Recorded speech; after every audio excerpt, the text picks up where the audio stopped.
महावीर थारो ध्यान धरूंगी,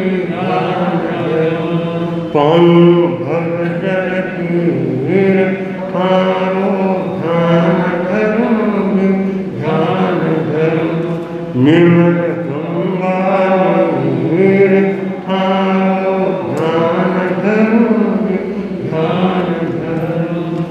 परमाराध्य पूज्य गुरुदेव अतः श्री महास्वामी जी को वंदन।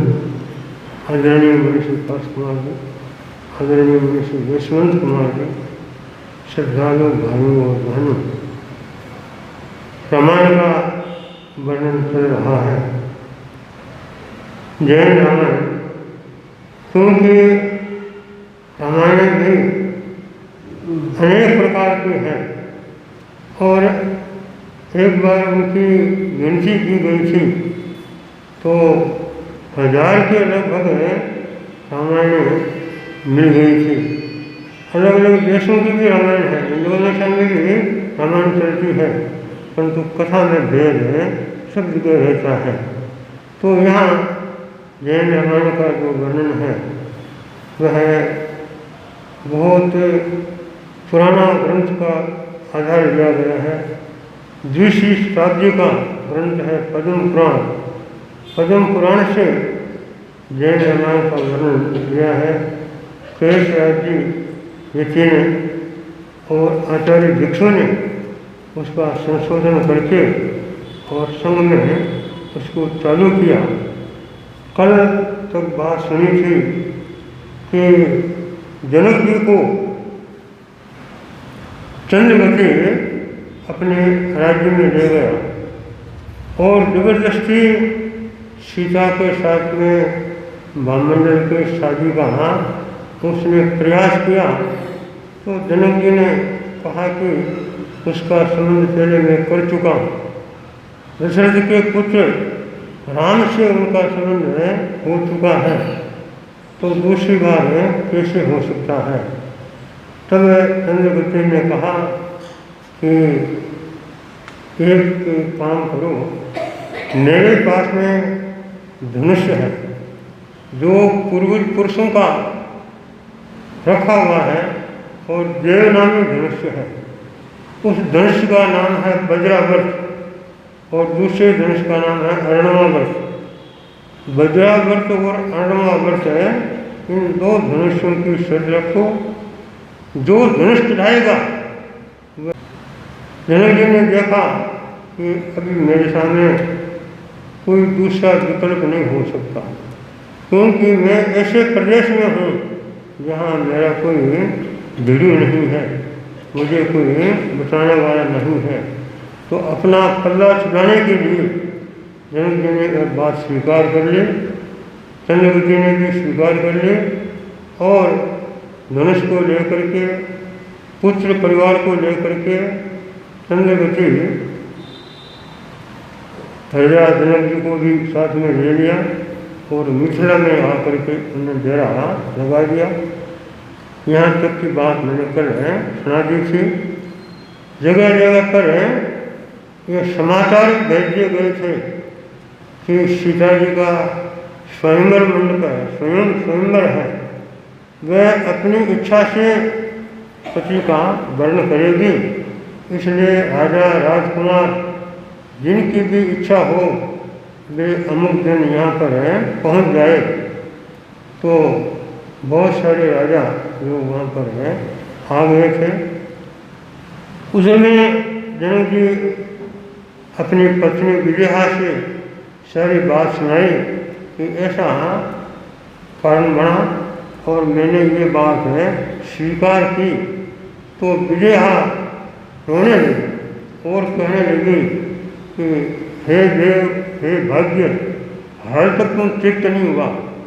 मेरा पुत्र जन्मजात बच्चा, उसका तो जन्मते ही अपहरण हो गया और लड़की रही और लड़के का भी इस तरह से प्रयास किया जा रहा है। अगर राम धनुष नहीं चला सके और कोई दूसरा चला देगा तो अनचिंता दुख हो जाएगा। मैं कैसे प्राणों को रखूँगी और कैसे मैं जिंदा रह सकूँगी। तब जनक जी ने कहा कि देखो महारानी, कोई चिंता करने की बात नहीं है, और मुझे पक्का भरोसा है कि ये धनुष राम ही खिलाएगा तो सीता राम को ही प्राप्त होगी। ऐसे जैसे उसको संतोष दिया और वह थोड़ी धीरे चलने लगी। उधर के अंदर राजा लोग भी आ गए हैं, स्वयंवर मंडप है तैयार हो गया है, और उनके सबकी जगह कुर्सियाँ भी लगा दी गई है।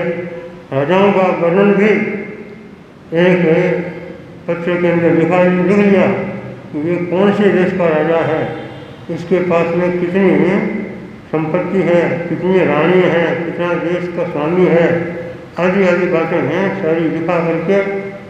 और जनक जी मंडप के अंदर आते हैं। उसी के अंदर सीता वह भी तैयार होती है, दिव्या भूषण धार के, दिव्या भूषण धार के, सखियों परिवार, हाँ सखियों परिवार, मंडप आवे जानकी, मंडप आवे जानकी, इंद्राणी अवतार, इंद्राणी अवतार। दिव्य आभूषण और नए कपड़े आदि पहन करके सखियों के साथ में, सहेलियों के साथ में सीता कहाँ आती है, मंडप में आती है। और जैसे ही मंडप में आई, वो धनुष जहाँ पर रखा गया था एक ऊंचा स्थान बना दिया था, एक कुर्सी को एक टेबल को ऊंचे स्थान पर है उसको रख दिया गया है। तो सीता ने पहले धनुष की पूजा की, धनुष की अच्छी तरह से पूजा की, और ये मांग की कि मेरे को राम मिले। राम को प्राप्त करने के लिए ही उसने सारा पूजन का काम किया। और फिर वह मंडप में राजाओं के पास में आती है। सीता राम में राखी हो, सीता राम में राखी हो, जेव चकोरी चंद्र सुन प्रीत साथी हो, सीता राम में राखी हो। भूचर खेचर राजन भरमाना भाई हो, भाग्य बड़ो जे पुरुष के पाने आ नारी हो, सीता राम राखी हो। सीता तो राम से ही अनुबंध रख रही है, उनके प्रति पूर्ण समर्पित है। जिस तरह से आकाश में चंद्रमा होता है और उस चंद्रमा को चकोर नाम का पक्षी देख देख करके वो प्रसन्न होता है, नाचता है, वैसे ही सीता राम से ऐसी हुई है। अब जैसे ही वह मंडप में आती है तो भूचर, भूचर का मतलब आप समझते हैं जो जमीन पर चलने वाले, जो आकाश में नहीं उड़ते हैं, जमीन पर चलते हैं, गाड़ी में मोटर में आदि में बैठ करके चलते हैं, वे भूचर का जाते हैं। और खेचर जो आकाश में उड़ने वाले, विमानों में चलने वाले, वे होते हैं खेचर। तो दोनों प्रकार के राजा वहाँ पर थे। वे राजा लोग इसको देख करके सोचते हैं कि जिस आदमी का भाग्य सुगंध होगा उसको ही ये लड़की प्राप्त होगी। उस समय में जनक जी उधर में भामंडल सीता को जैसे ही देखता है तो वह एकदम बेहोश सा हो जाता है, बेहोश में नीचे गिर जाता है कि अगर ये लड़की मेरे को नहीं मिलेगी तो मैं कैसे जिंदा रहूँगा। इस तरह से बेहोश में आ जाता है। फिर उसको संभालने वाले बहुत थे, वापिस उसको ठीक किया है, भामंडल को स्वस्थ करके बैठाया है। जनक जी उस समय में मंडप में आते हैं और मंडप में आकर के जनक जी ने सब लोगों को कहा कि सुनो राजा राजू, मेरी बात सुनो, जो धनुष चढ़ाएगा उसको ही ये लड़की मिलेगी। इसलिए अपने अपने भाग्य को आजमाओ, देखो किसका भाग्य कितना तेज है, पता लग जाएगा। जनक जी ने जैसे ही ये बात कही तो वहाँ पर कौन बैठे थे? लक्ष्मण जी, राम के छोटे भाई लक्ष्मण जी। लक्ष्मण जी ने जैसे ये सुना और सुनते ही एकदम गुस्से में आ गए और गुस्से में आकर के जोर से कहने लगे कि लक्ष्मण कोके कल लक्ष्मण बोलो जोर सुन भृकुटी चढ़ाए हो। लक्ष्मण बोलो जोर सुन जब भृकुटी चढ़ाए हो। सीता माथे के माँ सूंठ दिखाई हो। सीता राम राखी हो। लक्ष्मण बैठा बैठा ही रानी बैठा बैठा ही जोर से बोला कि क्या कहा? जो धनुष चढ़ाएगा वो लड़की पढ़ेगा। सीता को कौन देख सकता है? सीता के पर कौन दृष्टि डालता है? किसकी माँ ने सूंठ खाई है, सवा शेर सूंठ खाई है, तो वो सीता के प्रति नजर रखे। सीता तो राम की हो चुकी है, राम का संबंध सीता से पहले ही कर दिया गया है। और अब अगर तुम ऐसा कहते हो तो ये बात बिल्कुल गलत है। सिंह जीवंता आते हैं ना, सिर के सज खांचे हो, तो करवा कारण के मरगो बांचे हो। सीता राम राखी हो। शेर जीवता है और कोई सोचता है कि मुझे टोपा बनाना है, शेर के बालों का टोपा बनाना है, तो जीवते शेर के कैसे कोई खांसता है तो परिणाम क्या होता है? उसकी मौत होती।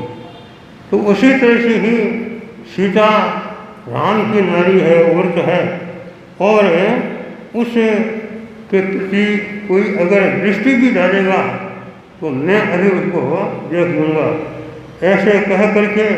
और लक्ष्मण जी खड़े हो जाते हैं और खड़े हो करके दोनों बाहों को चढ़ा करके और कहने लगे, आओ जो कोई सीता के प्रति भावना रखे मैं उसके साथ में युद्ध करता हूँ। और मान लो कल अगर धनुष राम नहीं चढ़ावे और कोई दूसरा चढ़ा दे तो क्या वो सीता को प्रण सकेगा? कभी भी नहीं प्रण सकेगा। क्या सुन धनुष चढ़े नहीं कदा कोई चढ़ावे हो। क्या सुन धनुष चढ़े नहीं कदा कोई चढ़ावे हो।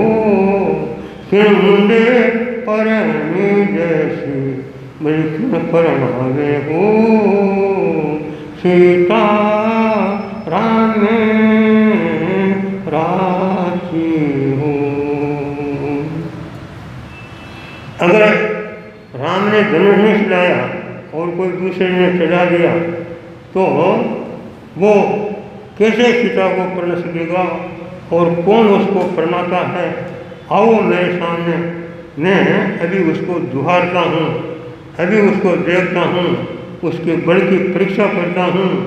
एक ऐसे कहते ही अति उतावला के साथ में लक्ष्मण जी क्या हो गए कि युद्ध करने के लिए तैयार हो गए। एक धनुष पड़ा था पर अभी धनुष तो वो धनुष तो पड़े हैं, दूसरा जो धनुष उनका था उनको ले करके और लक्ष्मण जी कहते हैं आओ तो मैं उनको दुहारता हूँ, मैं उनको देखता हूँ। इस तरह से लक्ष्मण जी बोलने लगे। तब राम ने धीरे से लक्ष्मण को कहा कि लक्ष्मण शांति रखो। और जो काम होने का है वही होने वाला है, नहीं होने वाला नहीं है। और तुम जल्दी मत करो ना, थोड़ी शांति रखो और जो काम है हो रहा है उसको होने दो। राम ने जब मना कर दिया तो लक्ष्मण जी राम की बात को रोकने वाले नहीं थे। दोनों भाइयों का ऐसा प्रेम, जैसा प्रेम दुनिया में कहीं मिलना मुश्किल है। आज तो हम ओखना भी देते हैं कि भाइयों में प्रेम कैसा हो कि राम लक्ष्मण जैसा हो। तो लक्ष्मण जी का जैसे ही राम को आदेश मिला तो लक्ष्मण जी शांत होकर के वापिस बैठ गए और कहा कि हाँ देखो धनुष चलाओ। अब उस समय के अंदर पहले कौन नंबर लेता है, तो जो खगराज जिनका धनुष था वे उठे और वे उठ करके धनुष के पास में गए। ऐसे ही धनुष के पास में जा करके और वे हाथ लंबा करते हैं तो धनुष में क्या निकलने लगी, ज्वाला निकले और सांप फुंकार कर रहे हैं। वो देवनामी धनुष था। सांपा साथे फुंकार परंता हो, सांपा साथे फुंकार परंता हो, परसी ही कोई ना सके ये जोन धरता हो, सीता राम हो। शंभू के साथ में धनुष बिंदा हुआ है और जैसे हाथ लंबे करते हैं तो लंबी लंबी ज्वाला निकलती है, अग्नि की लपट निकलती है और वे कोशिश करते हैं कि धनुष के हाथ लगा ले, जिधर हाथ डाले उधर ही वह ज्वाला निकलती है। तो वे जो खग राजा जिन लोगों का वह धनुष था वे लोग भी उस धनुष के सामने आ नहीं सके, टिक नहीं सके और अपना सामने लेकर के और वापिस आ करके बैठ गए क्योंकि हमारे से तो ये धनुष नहीं चलता है। इस समय के अंदर जब सबों ने अपना भाग्य आजमा लिया तब राम खड़े होते हैं और राम खड़े होकर के और धनुष के पास में आते हैं। अच्छे अवतारी बड़े शांति के साथ में धीमी धीमी गति से, कोई जल्दीबाजी नहीं है, शांति के साथ में चलते हुए वे सीता धनुष के पास में आते हैं। तो वे खग राजा यानी खेचर राजा चंद्रगति आदि वे हंसी करते हैं कि खेचरों का भी पता नहीं लगा है तो इन भूचरों का क्या पता लगेगा, ये भूचर क्या कर लेंगे नई बात। आखिर के अंदर उन्होंने मजाक तो बहुत की परंतु राम उस मजाक को कभी दिल में नहीं लिया है और शांति से धनुष के पास में आए हैं। धनुष में ज्वाला निकल रही थी तो उन्होंने दोनों हाथों से एकदम प्रेम के साथ में ऐसे किया, वे ज्वाला अंदर चली गई और सांप जो बाहर निकल रहे थे वो भी अंदर चले गए। और वज्र पानी में बदन राघव जी हर्षे हो, वज्र पानी में बदन राघव जी हर्षे हो, शांत करी अही अग्नि ने कर साथे फरसे हो, बेंच तनी कर पालन प्रभु कुणत चढ़ावे हो, आप करनाते खींचने तन पार सुनावे हो, सीता राम राखी हो। तो प्रेम के साथ में, क्योंकि प्रेम से शत्रु भी भस्म हो जाता है, प्रेम से नहीं बनने वाला काम भी बन जाता है। और कोई आदमी गुस्सा करके उतावल करके और काम बनाना चाहते हैं तो उतावला सुबावड़ा होता है। तो राम कि कोई उतावल नहीं थी और जैसे उन्होंने हाथ ऐसे किया अही और अग्नि, सांप और अग्नि दोनों शांत हो गए हैं, अंदर चले गए हैं और उसको हाथ से फरसा और फर्श करके ऐसे ही धनुष को हाथ में लिया तो खग राजा लोग को चढ़े। ये तो अजब की बात है, हमारा धनुष हम नहीं चला सके और ये परदेशी आदमी इस धनुष को चला रहा है। फिर वो बात कर रहे थे, राम जी ने उसकी पूंछ पकड़ी और पूंछ पकड़ के और आकरण से उसको खींच करके और जोर का टनकार मानने देगा, जोर का टनकार किया। तब वज्रावर्त का टनकार इतना जोर का होता है, दूर दूर तक सुनाई देता है। तो राम ने धनुष का टनकार सुनाया और टनकार सुनाते ही सीता हाथ में बरमाला लेकर के खड़ी ही थी। वो राम के पास में आकर के, राम गले गले माली का सीता कहरावे हो, राम गले गले माली का सीता कहरावे हो, काज सरोचित चिंतयो अधिको सुख पावे हो, सीता रामे राखी हो, प्रेम चकोरी चंद्र तुम प्रीत साथी हो, सीता रामे राखी हो। तो जैसे ही धनुष का टनकार सुनाया और सीता ने बरमाला ले करके और राम के गले में डाल ली।